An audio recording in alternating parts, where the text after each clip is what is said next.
Andũ aingĩ arĩa moragĩrĩria kĩmiti kũndũ tũngĩrĩma na tũhote gũkorwo tũgĩthondeka mbeca cia naihenya na ũndũ ũrakorwo kĩndũ gĩtagwo horticulture. Mũndũ wĩtwo Mutuma nĩ ahotete gũkorwo agĩka ũguo. Hebu tueleze kwa upanzi sasa wa cabbages ulianza vipi, na pia naona ni kama tutaanza kutoka kwa nursery, kwa sababu naona ni kama wewe mwenyewe ndio unajimwagia ile tumeita kwetu tuta. Wakati tunapanda cabbage tunaanza na seed bed. Yes.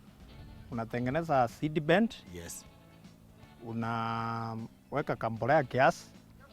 Sasa unamwaga hizo mbegu.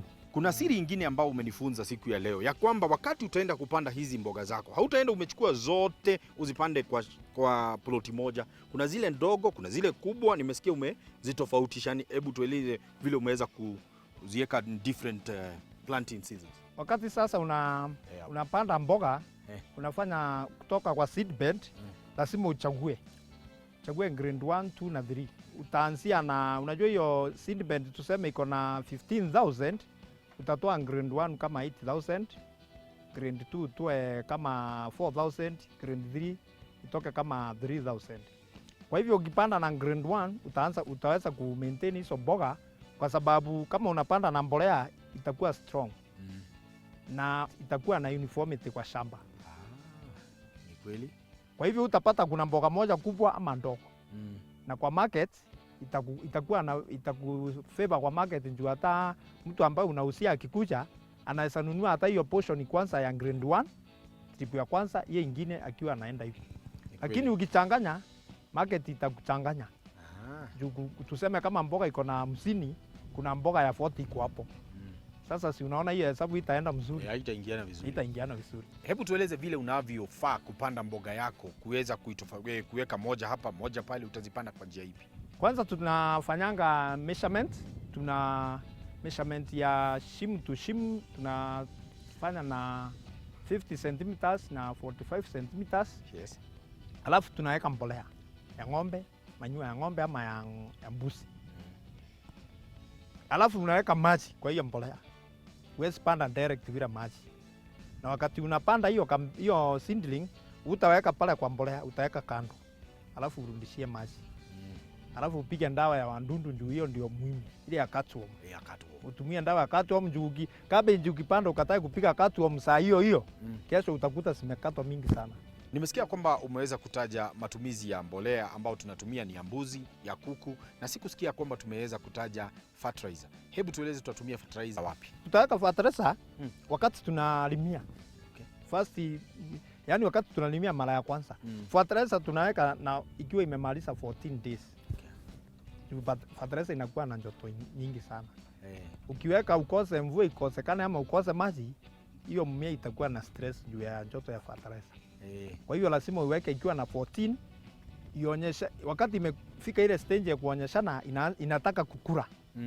Unajua sasa ile sasa imetoka seed bed iko ICU, sasa iko na injury. Ni kweli. Lazima ilikape kwanza, sasa ndio uweke fertilizer. Kuna matumizi ambayo yoyote ya foliar ambayo tutaitumia kwa mboga na tutaitumia kwa wakati upi? Foliar lazima tupatie mboga. Foliar kwanza tunapiganga na first week.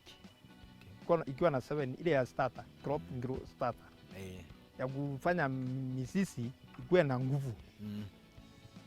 Alafu kutoka hapo tunakuta tunatumia hii germination. Unapika kwa mwezi mara 2. Okay. Unapika mara 3. Alafu ikiwa imebaki kama mwezi moja ikomae, unapika ile iko na multi-K mara 3. Sasa hiyo mboga inakuwa mzuri. Kwa eneo hili, hebu tueleze ni variety ipi unaweza sema kwamba inafanya vizuri sana upande wa Meru, na sana kwanza wewe ni variety ipi ambao wewe unapanda? Kwa sababu nikiangalia mboga ambao kwa sasa tumesimama inakaa vizuri sana. Sasa mimi nimejaribu variety mingi, lakini kulingana na ile practical nimefanya, hii mboga ya Pretoria ndio inafanya sana area hii. Na market yake ni ya juu sana, iko na hali ya juu ya marketing. Ni kweli. Ikifika ni utaalam, kwa sababu hii shamba vile iko safi na vile naona ya kwamba hakuna mashida hiyo mingi yenye unaingia kwa shamba unaanza kuona hizo mboga zimeharibika, mahindi zinakaa namna hii. Hebu tueleze, kunao mtaalam ambao nyinyi uweza kutumia wa kuweza kukusaidia wakati unafanya ukulima wako? Mtaalamu wa mbegu wako kwa kampuni ya Royal Seed. Kazi yake ni kukuja kutufunza vyenye mbegu inafaa ifanywe na kuangalia sana sana, huwa anaangalia kwa shamba, akikuja akiona kama hii mboga imekuliwa hivi lazima aende akuja na akulete ile ndawa itafanya hiyo mboga ikuwe mzuri. Ndawa sana huwa tunatumia hawa kampuni ya Oso wanatufunzanga yenye tunaweza changanya mandawa na timing ya kupika mandawa. Kuna wakati challenges ama zile changamoto ambazo umeweza kupitia kama mkulima? Changamoto siko. Kama zipi? Kuna changamoto kama kuna wakati ingine tuseme kama ni mmea umepanda, soko zinakuwa sio nzuri sana. Na kama ukipanda mboga kukiwa kunanyesha na imekomaa, soko ikuwe sio mzuri, zinaanza kupasuka. Unaona sasa, kuna wakati ingine bright inakuja inaangukia kama shamba hii, unakuta mboga zimechomeka. Ni kweli. Kama hiyo. Lakini sasa hiyo ndio mnaingiza mtaalamu ili kuweza kusaidia. Hapo sasa ndio mtaalamu anaingia. Atia. Leo hau waigwa mtaalam anaweza kuingia. Hasa nataka sisi tuikeria ni tutarudilia baada ya kahinda gatari kuraihu.